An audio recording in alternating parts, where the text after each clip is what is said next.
भगवान बुद्ध द्वारा कही गई या करी गई कुछ महत्वपूर्ण गाथाओं में आज हम पहुंच गए हैं प्रिय जातिक सूत्र पर। एक समय भगवान सावत्थी में अनाथ पिंडक के आराम जेतवन में विहार करते थे। उस काल में एक गृहपति का प्रिय इकलौता पुत्र मर गया। इससे उसे ना तो कोई काम अच्छा लगता, ना भोजन, और वह शमशान में जाकर विलाप करता रहता। वह भगवान के पास गया तो उन्होंने कहा कि प्रिय जातिक से उत्पन्न होते ही शोक, विलाप, दुख, दौर्मनस, उपायास अर्थात परेशानी, उसे भगवान का यह कथन अच्छा नहीं लगा और वह वहां से चला गया। उस समय थोड़ी ही देर पर बहुत से जुआरी जुआ खेल रहे थे। गृहपति ने उन्हें यह सारी बात बतलाई तो उन्होंने कहा कि प्रिय जातिक से उत्पन्न होते हैं आनंद, सौमनस्य। उसे उनका कथन अच्छा लगा। अपने चिंतन के अनुरूप यह चर्चा क्रमशः राजा के निवास में भी पहुंच गई। वहां कौशल नरेश पसिनादि ने रानी मल्लिका को भगवान के कहे को अनादर के भाव से कहा। तब रानी ने नलिजंग नाम के ब्राह्मण को भगवान के पास उनके कथन की पुष्टि करवाने के लिए भेजा। भगवान ने अनेक उदाहरण देकर अपने कथन की पुष्टि की। तब रानी ने राजा को एक एक करके पूछा कि क्या उन्हें कुमारी वजिरी, क्षत्रिय वाशभा, सेनापति विट्टुबी और स्वयं प्रिय हैं। राजा ने इन सब का प्रिय होना बतलाया।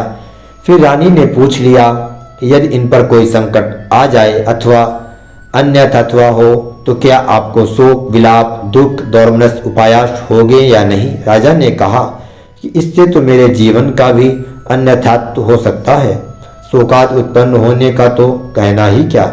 फिर रानी ने कहा महाराज, इसीलिए जाननहार देखनहार अरहंत सम्यक संबुद्ध भगवान ने कहा था कि प्रिय जातिक से उत्पन्न होते ही शोक, विलाप, दुख, दौर्मनस, उपायास। तब राजा ने कहा आश्चर्य मल्लिके, आश्चर्य मल्लिके, मुझे लगता है भगवान प्रज्ञा से खूब बींद बींद कर देखते हैं। फिर उसने जिधर भगवान थे उधर हाथ जोड़कर 3 बार यह उदान कहा, नमस्कार है उन भगवान अरहंत सम्यक संबुद्ध को, नमस्कार है उन भगवान अरहंत सम्यक संबुद्ध को, नमस्कार है उन भगवान अरहंत सम्यक संबुद्ध। भगवान बुद्ध की कथाओं को सुनाने के इस क्रम में आज हम पहुंच गए हैं अंगुलीमाल सूत्र। एक समय भगवान सावत्थी में अनाथ पिंडक के आराम जेतवन में विहार करते थे। उस काल में राज पसिनादि के कौशल राज्य में अंगुलीमाल नाम का एक निर्दयी डाकू रहता था। वह मनुष्यों को जान से मारकर उनकी अंगुलियों की माला धारण करता था।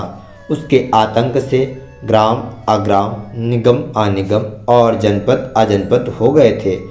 एक बार भगवान उसी रास्ते से जा रहे थे जहां अंगुलीमाल रहता था। इस पर अंगुलीमाल अपने हथियार ले उनके पीछे हो लिया, परंतु वह बड़े वेग से दौड़कर भी उनको पकड़ नहीं पाया। तब खड़ा होकर वह भगवान से बोला, ठहर जा श्रमण। भगवान ने कहा, मैं तो ठहरा हुआ हूँ अंगुलीमाल, तू चल रहा है। अंगुलीमाल को यह समझ में नहीं आया कि यह श्रमण स्वयं चलते हुए को ठहरा हुआ और मुझ ठहरे हुए को चलायमान कैसे बता रहा है। अतः उसने इस बारे में उनसे पूछा। भगवान ने कहा, अंगुलीमाल, सारे प्राणियों के प्रति दंड छोड़ देने से मैं सदा स्थिर हूँ और तू प्राणियों में असंयमी होने से अस्थिर है। भगवान के धार्मिक वचन सुनकर अंगुलीमाल ने अपने हथियार फेंक दिए और उनसे वहीं पर प्रवज्ञा मांगी। भगवान ने उसे कहा, आओ भिक्षु, यही उसकी प्रवज्ञा हुई। तब भगवान आयुष्मान अंगुलीमाल को अनुगामी श्रमण बना चारिका करते हुए सावत्थी ले गए। वहाँ पर उन्हें भिक्षु के रूप में ध्यान रखते हुए देखकर राजा पसिनादि को बड़ा आश्चर्य हुआ कि जिसे हम दंड से भी, शस्त्र से भी दांत नहीं बना सके, उसे भगवान ने बिना दंड बिना शस्त्र दांत बना दिया है। कालांतर में आयुष्मान अंगुलीमाल अरहंत अवस्था को प्राप्त हुआ। विमुक्ति का सुख अनुभव करते हुए उन्होंने यह उदान कहा, जो पहले प्रमाद करके पीछे प्रमाद नहीं करता, वह मेघ से मुक्त हुए चंद्रमा के समान इहलोक को प्रकाशित करता है। कोई दंड से दमन करते हुए, कोई अंकुश और कोड़े से, तथागत द्वारा मैं बिना दंड बिना शस्त्र के ही दमित किया गया हूँ। हिंसक होने से पहले मेरा नाम अहिंसक था, आज मैं यथार्थ नाम वाला हो गया हूँ। क्योंकि मैं किसी की हिंसा नहीं करता। भगवान बुद्ध को जानने की इस श्रृंखला में आज हम पहुंच गए हैं मगधेव सुत्त। मगधेव सुत्त एक समय भगवान मिथिला में मगधेव आम्र वन में विहार करते थे। वहाँ उन्होंने आयुष्मान आनंद को बतलाया कि पूर्व काल में इसी मिथिला में मगधेव नाम का एक धार्मिक राजा हुआ था। अपने सिर में पक्के केस देखकर उसने सोचा कि मैंने मानुष काम भोग लिया है, अब दिव्य भोगों के खोजने का समय है। अतः वह दाढ़ी मूछ मुंडवा काशाय वस्त्र पहन घर से बेघर हो प्रव्रजित हो गया। जाते समय उसने अपने श्रेष्ठ पुत्र कुमार को भी समय आने पर ऐसा ही करने के लिए कहा, जिससे यह कल्याणकारी मार्ग अनुप्रवर्तित रहे। उसने उसे इस बात के लिए भी सचेत किया कि कहीं वह इस उत्तम परंपरा का समुच्छेदक बन इसका अंतिम पुरुष ना हो जाए। कालांतर में प्रवजित हुआ राजा मगधेव 4 ब्रह्म विहारों की भावना कर शरीर छोड़ने पर ब्रह्मलोक को प्राप्त हुआ। राजा मगधेव के पुत्र पौत्र आदि इसी मगधेव आम्रवन में इसी प्रकार प्रवजित हुए। इस परंपरा का निर्वाह करने वाला अंतिम राजा निमि हुआ। इस राजा के पुत्र कलराजनक ने घर बार नहीं छोड़ा, जिससे वह इस कल्याण मार्ग का समुच्छेदक और इस परंपरा का अंतिम पुरुष हुआ। तत्पश्चात भगवान ने प्रकट किया कि उस समय का राजा मगधेव मैं ही था। उस समय का कल्याणकारी मार्ग न तो निर्वेद, न विराग, न निरोध, न उपस्थ, न अभिज्ञा, न संबोधि, न निर्वाण के लिए था। यह केवल ब्रह्मलोक पाने तक था। परंतु अब जो 8 अंगों वाला मार्ग मेरे द्वारा प्रज्ञप्त किया गया है, वह एकांत, निर्वेद, विराग, निरोध, उपस्थ, अभिज्ञा, संबोधि तथा निर्वाण के लिए है। भगवान ने आयुष्मान आनंद को सचेत किया कि कहीं तुम मेरे द्वारा प्रवर्तित इस कल्याणकारी मार्ग के अंतिम पुरुष मत हो जाना। और इस प्रकार से त्रिपिटक के मध्यम निकाय के रट्टपाल सूत्र में भगवान बुद्ध के द्वारा जो 4 धर्म उद्देश्य बताए गए हैं उनका वर्णन है। एक समय भगवान कुरु जनपद में एक बड़े भिक्षु संघ के साथ चारिका करते हुए थुल्लकोट्टिक नाम के निगम में पहुँचे। अरहंतों का दर्शन करना अच्छा होता है, यह सोचकर निगम के ब्राह्मण गृहपति उनके पास चले आए। वहाँ भगवान ने धार्मिक कथा कहकर उनको समुत्तेजित संप्रहर्षित किया। उस परिषद में वहाँ के अग्रकुल का पुत्र रट्टपाल भी बैठा था। वह भगवान की वाणी से इतना प्रभावित हुआ कि उसने घर से बेघर हो प्रवजित होने की ठान ली। जब उसने भगवान के पास प्रवज्या उपसेजदा पाने के लिए याचना की तो उन्होंने इसके लिए माता पिता की पूर्वानुमति का होना आवश्यक बतलाया। माता पिता ने इस शर्त पर अनुमति दी कि प्रवजित होने के उपरांत वह उनको दर्शन देगा। तत्पश्चात भगवान से प्रवज्या उपसंपदा पाकर आत्मसंयमी हो विहरते आयुष्मान रट्टपाल ने जल्दी ही अरहत अवस्था का साक्षात्कार कर लिया। तदनंतर भगवान की अनुमति प्राप्त कर आयुष्मान रट्टपाल माता पिता को दर्शन देने के लिए पिता के घर आए।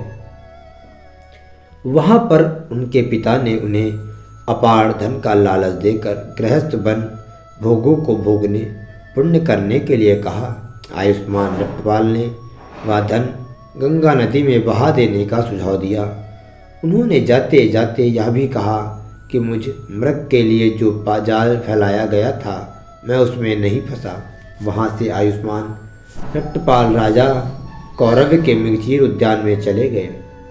राजा कौरव भी वहाँ पहुँचे और उनसे घर से बेघर हो प्रवजित होने का कारण पूछा। इस पर उन्होंने कहा कि जाननहार देखनहार भगवान बुद्ध ने 4 धर्म उद्देश्य कहे, जिनको जानकर देखकर सुनकर मैंने ऐसा किया है। ये धर्म उद्देश्य है या नश्वर संसार ले जाया जा रहा है। यह लोक त्राण रहित, आश्वासन रहित है। लोक अपना नहीं है, सब कुछ छोड़कर जाना होता है। और लोक कमियों वाला, तृप्ति रहित और तृष्णा का दास है। आयुष्मान रट्टपाल ने इन धर्म उद्देश्यों का आशय भी विस्तार से समझाया और अंत में कहा कि काम भोगों के दुष्परिणाम को देखकर मैं प्रवजित हुआ। दोष रहित होने से श्रवण ही श्रेष्ठ है। भगवान बुद्ध को जानने और समझने के इस श्रृंखला और क्रम में आज हमारा रथ पहुंच गया है राजवक में। इस सूत्र में आप जानेंगे कैसे एक गृहस्थ जीवन यापन करने वाला व्यक्ति निर्वाण को प्राप्त कर सकता है। घटकार सूत्र। एक समय बड़े भिक्षु संघ के साथ कौशल जनपद में चारिका करते हुए भगवान एक स्थान पर मुस्कुरा उठे। जब आयुष्मान आनंद ने इसका कारण जानना चाहा तब उन्होंने बतलाया कि पूर्व काल में इस प्रदेश में वेकलिंग नाम का ग्राम निगम था जो अत्यंत समृद्ध और घनी आबादी वाला था। इसके समीप सम्यक संबुद्ध भगवान कश्यप का आराम था जहाँ वह भिक्षु संघ को उपदेश दिया करते थे। तदनंतर उन्होंने बतलाया कि इसी ग्राम निगम में घटिकार नाम का कुम्हार रहता था जो भगवान कश्यप का उपासक प्रधान सेवक था। जेतीपाल नाम का मानो उसका प्रिय मित्र था। घटिकार के बार बार आग्रह करने पर जेतीपाल भगवान के दर्शन करने चला गया जहाँ उन्होंने उसको धार्मिक कथा कहकर समुत्तेजित संप्रहर्षित किया। बाद में फिर भगवान के पास जाकर जेतीपाल ने उस प्रवज्या उपसंपदा ग्रहण की।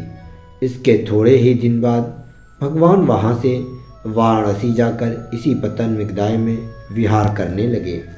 काशी नरेश की ने भगवान से अनुरोध किया कि वह वाराणसी में वर्षावास करना स्वीकार करे, परंतु उन्होंने यह कहते हुए कि मेरा वर्षावास हो चुका है उसके प्रस्ताव को स्वीकार नहीं किया। इससे उसे दुख दौर्मनस्य हुआ। तदनंतर काशी नरेश ने भगवान से पूछा कि क्या मुझसे अच्छा आपका कोई उपासक है। इस पर उन्होंने कहा कि घटिकार कुम्हार मेरा अग्र उपासक है। जैसे तुम्हें मेरे द्वारा वर्षावास स्वीकार न करने से दुख दौर्मनस्य हुआ है वैसा घटिकार को ना होता ना होगा। घटिकार बुद्ध धर्म और संघ में अत्यंत श्रद्धा भाव रखता है। वह आर्यशीलों से युक्त व 4 आर्य सत्यों में संशय रहित है। वह अंधे माता पिता का पोषण करता है और 5 अवरभागी संयोजनों के क्षय से औपपातिक अनागामी हो निर्माण प्राप्त करने वाला है। अंत में भगवान ने कहा कि उस समय का ज्योतिपाल माणो मैं ही था। और इस प्रकार यह सूत्र भी समाप्त होता है। आप सभी श्रोतागणों को त्रिपिटक सुनाने के इस क्रम में आज हम पहुंच गए हैं मधुर सूत्र पर।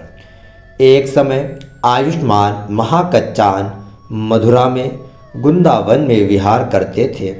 उस काल में माधुर राजा अवंती पुत्र ने वहां आकर उनसे पूछा, भो कच्चान, ब्राह्मण ऐसा कहते हैं ब्राह्मण ही श्रेष्ठ वर्ण है, दूसरे वर्ण हीन है। ब्राह्मण ही शुक्ल वर्ण है, दूसरे वर्ण कृष्ण है। ब्राह्मण ही शुद्ध होते हैं, अब्राह्मण नहीं। ब्राह्मण ही ब्रह्म के औरस पुत्र हैं। मुख से उत्पन्न ब्राह्मज ब्रह्म निर्मित ब्रह्मा के उत्तराधिकारी हैं। इस बारे में आपको क्या कहना है।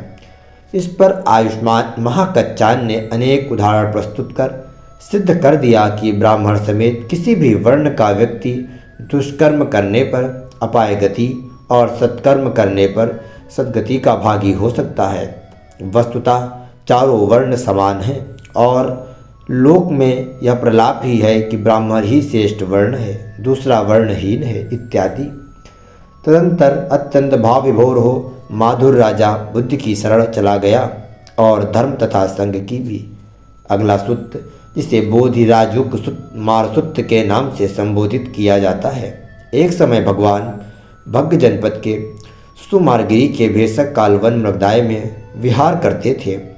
उस काल में बोधि राजकुमार ने उन्हें नवनिर्मित कोकनद नाम के प्रसाद पर आमंत्रित कर भिक्षु संघ सहित भोजन करवाने के पश्चात कहा, भंते, मुझे ऐसा होता है कि सुख से सुख नहीं प्राप्त करना चाहिए, बल्कि दुख से सुख प्राप्त करना चाहिए। इस पर भगवान ने कहा, बुद्ध बनने से पहले मुझे भी ऐसा ही होता था। तब मैं तरुण अवस्था में ही घर बार छोड़कर उत्तम शांति पद की तलाश में निकल पड़ा। आचार्य अलार कलाम ने मुझे आकिंचन यातन तथा आचार्य उद्दक रामपुत ने इससे आगे नैव संज्ञान संज्ञायतन तक विद्या सिखाई और अपने बराबर के पदों पर स्थापित किया। परंतु चूंकि इनके द्वारा सिखाए गए धर्म ना तो निर्वेद, न विराग, न निरोध, न उपष्ट, न अभिज्ञा, न संबोध और न निर्वाण के लिए थे, अतः मैं इन्हें अपर्याप्त जानकर फिर उत्तम शांतिपद की खोज में निकल गया। वहाँ से चारिका करते हुए मैं मगध में उरुवेला सेना निगम में पहुँचा, जो अत्यंत रमणीय और ध्यान के लिए अत्यंत उपयुक्त स्थान था। वहाँ मैंने दांतों पर दांत रखकर जिह्वा द्वारा तालू को दबाकर चित्त का चित्त से निग्रह किया। इससे मेरी कांख से पसीना छूटता था। फिर मैंने श्वास रहित ध्यान करना शुरू किया। इससे शरीर पर अनेक प्रकार के उपद्रव प्रकट होने लगे और मैं मृत समान हो गया। परंतु हर अवस्था में मेरा वीर न दबने वाला था। मेरी स्मृति अमुषित थी, मेरी काया तत्पर थी। भले साधना से पीड़ित होने के कारण अशांत हो जाती थी। तब एक बार मैंने आहार को बिल्कुल छोड़ देने की सोची, परंतु बाद में थोड़ा थोड़ा आहार लेना आरंभ कर दिया। उस समय मेरा शरीर दुर्बलता की चरम सीमा तक पहुंच गया था। मेरी पीठ के कांटे और पेट की खाल आपस में सट गए थे। उस समय मुझको लगता था कि जो कोई श्रमण अथवा ब्राह्मण तप करके दुखपूर्ण तीव्र कठोर कटुवेदना अनुभव कर रहे हैं अथवा करेंगे, वह इससे अधिक नहीं हो सकती। परंतु इस दुष्कर कारिका से भी मुझे उत्तर मनुष्य धर्म, अलमार्य ज्ञान, दर्शन विशेष की उपलब्धि नहीं हुई। तब मैंने सोचा कि क्या बोधि प्राप्त करने का कोई अन्य उपाय भी हो सकता है। तब मैंने स्थूल आहार ग्रहण कर सबल हो प्रथम ध्यान में विहरने का उपक्रम किया। फिर द्वितीय ध्यान, तृतीय ध्यान, चतुर्थ ध्यान को प्राप्त कर विहरने लगा। एकाग्र हुए, नितांत शुद्ध, उपक्लेश रहित, मृदु, अटोल चित्त को विभिन्न उद्देश्यों के लिए नवाने पर मुझे पूर्व निवासों की स्मृति उभर आई। कर्मानुसार प्राणियों की च्युति एवं उत्पत्ति का ज्ञान होने लगा और आश्रमों के क्षय का ज्ञान होने से स्पष्ट हो गया कि जन्म समाप्त हो गया, ब्रह्मचार्यवश पूरा हुआ, जो करना था सो कर लिया, इससे परे करने को कुछ रहा नहीं। इस प्रकार प्रमाद रहित, उद्योगशील तथा आत्मसंयमी होकर विहार करते हुए मेरी अविद्या नष्ट हुई, विद्या उत्पन्न हुई, अंधकार नष्ट हुआ, प्रकाश उत्पन्न हुआ। तब सहमपति ब्रह्मा के सुझाव पर प्राप्त विद्या को मैंने लोगों में बांटने का निर्णय लिया। अपने आचार्यों अलार कलाम तथा उद्दक रामपुत का देहांत हो चुकने के कारण मैं उन्हें यह विद्या नहीं सिखला पाया। तब मैंने अपने पुराने साथियों पंचवर्गीय भिक्षुओं को धर्मोपदेश दिया, जिसके फलस्वरूप वे भी उत्तम ब्रह्मचर्य फल को इसी जन्म में स्वयं जानकर साक्षात्कार कर प्राप्त कर विहरने लगे। बोधि राजकुमार के एक प्रश्न के उत्तर में भगवान ने 5 आध्यात्मिक प्रयास के अंगों की जानकारी भी दी। ये अंग है तथागत की बोधि के प्रति श्रद्धा का भाव, निरोगता एवं फुर्तीलापन, असठता, दृढ़ पराक्रम तथा बींधने वाली आर्य प्रज्ञा। फिर उन्होंने कहा कि इन अंगों से युक्त भिक्षु तथागत को विनायक पाकर अनुत्तर ब्रह्मचर्य फल को इसी जन्म में 7 वर्षों में स्वयं जानकर साक्षात्कार कर प्राप्त कर विहार कर सकता है। फिर उन्होंने 7 वर्षों की अवधि को शनैः शनैः कम करते हुए यहाँ तक कह दिया, इन अंगों से युक्त भिक्षु सायंकाल को अनुशासित किया जाने पर प्रातःकाल और प्रातःकाल अनुशासित किया जाने पर सायंकाल विशेष निर्वाण पद प्राप्त कर। वाहितिक सूत्र। एक समय भगवान सावत्थी में अनाथ पिंडक के आराम जेतवन में विहार करते थे। उस काल में एक बार कौशल के राजा पशनादि ने अचिरवती नदी के तीर पर आयुष्मान आनंद से कथा संलाप करते हुए पूछा कि क्या भगवान श्रमणों, ब्राह्मणों तथा विज्ञों से निंदित कायिक, वाचिक अथवा मानसिक आचरण कर सकते हैं? आयुष्मान आनंद ने कहा, नहीं महाराज। तदंतर राजा प्रश्नादि के अन्य प्रश्नों के उत्तर में आयुष्मान आनंद ने बतलाया, अकुशल आचरण से सदोष होता है, सदोष आचरण हिंसा युक्त होता है, हिंसा युक्त आचरण दुख परिणामी होता है, दुख परिणामी आचरण वह होता है जो अपनी पीड़ा दोनों की पीड़ा के लिए होता है। फिर यह भी बतलाया, कुशल आचरण अदोष होता है, अदोष आचरण हिंसा रहित होता है, हिंसा रहित आचरण सुख परिणामी होता है, सुख परिणामी आचरण वह होता है जो ना अपनी पीड़ा, ना पर पीड़ा, ना दोनों की पीड़ा के लिए होता है। उन्होंने यह भी कहा कि भगवान सभी अकुशल धर्मों से रहित और सभी कुशल धर्मों से युक्त हैं। आयुष्मान आनंद के कथा संलाप से अत्यंत प्रसन्न होकर राजा पसनादी ने उन्हें एक 16 हाथ लंबा, 8 हाथ चौड़ा वाहितिक वस्त्र विशेष भेंट किया, जो उन्होंने बाद में भगवान को समर्पित कर दिया। धम्मचेतीय शुद्ध। एक समय भगवान शाक्य जनपद में मेदालुप नामक नगम में विहार करते थे। कौशल के राजा पसनादी ने वहां जाकर उनसे कहा कि भगवान में मुझे धर्म दर्शन होता है। भगवान सम्यक संबुद्ध हैं, उनका धर्म सुआख्यायत है, संग सुमार्ग पर आरूढ़ है। अपने इस कथन की पुष्टि में उसने कहा, कोई श्रमण ब्राह्मण कुछ समय तक ब्रह्मचर्य का पालन करते हैं और फिर 5 काम गुणों के सेवन में लग जाते हैं, परंतु यहाँ भिक्षु जीवन भर परिपूर्ण परिशुद्ध ब्रह्मचर्य का पालन करते हैं। बाहर विवाद ही विवाद चलते रहते हैं, परंतु यहाँ भिक्षु विवाद रहित हो दूध जल के मिश्रण के समान एकजुट होकर विहरते हैं। कोई श्रमण ब्राह्मण ग्रस्त दुर्बल रोगी दिखलाई देते हैं, पर यहाँ भिक्षु हष्ट पुष्ट उदर्ग आनंदित प्रसेंद्रिय दिखलाई देते हैं। बाहर की परिषद में काम के समय लोग बीच बीच में अपनी बात डालते रहते हैं, पर यहाँ परिषद ऐसी विनय संपन्न होती है कि भगवान के धर्मोपदेश करते हुए श्रावकों के थूकने खांसने तक का भी शब्द सुनाई नहीं देता। कई शास्त्रार्थ करने वाले भगवान के साथ वाद रोपने की तैयारी करते हैं, परंतु उनके सामने आने पर उनकी धार्मिक कथा से प्रेरित हो वाद रोपना भूल उल्टे उन्हीं के श्रावक बन उनसे प्रवज्ञा की मांग करने लगते हैं। मैं जिनको आजीविका देता हूँ, यश लाता हूँ, वह भी मेरा उतना सम्मान नहीं करते जितना भगवान का करते हैं। ये भगवान के शासन में अवश्य कोई विशेष बात देखते होंगे। जब राजा प्रश्नादि धर्म चैत्यों का बखान कर चला गया, तब भगवान ने भिक्षुओं को कहा, भिक्षुओं, धर्म चैत्यों को सीखो, धर्म चैत्यों को पूरा करो, धर्म चैत्यों को धारण करो। धर्म चैत्य सार्थक एवं ब्रह्मचारी के मूल हैं। कणक कथसुत्त। एक समय भगवान उरण्या में कर्णक कत्थल मगदाय में विहार करते थे। उस समय एक बार कौशल नरेश प्रश्नादि ने वहां आकर उनसे सर्वज्ञता, चारों वर्णों की शुद्धि, देवों और ब्रह्मा के बारे में पूछा। भगवान ने उनके प्रश्नों को यथोचित उत्तर दिया। लौटते समय कौशल नरेश ने कहा, भंते, जो हमने भगवान से पूछा वही उन्होंने बतलाया। वह हमको रुचता है, अच्छा लगता है, उससे हम संतुष्ट हैं और यह सूत्र भी समाप्त होता है।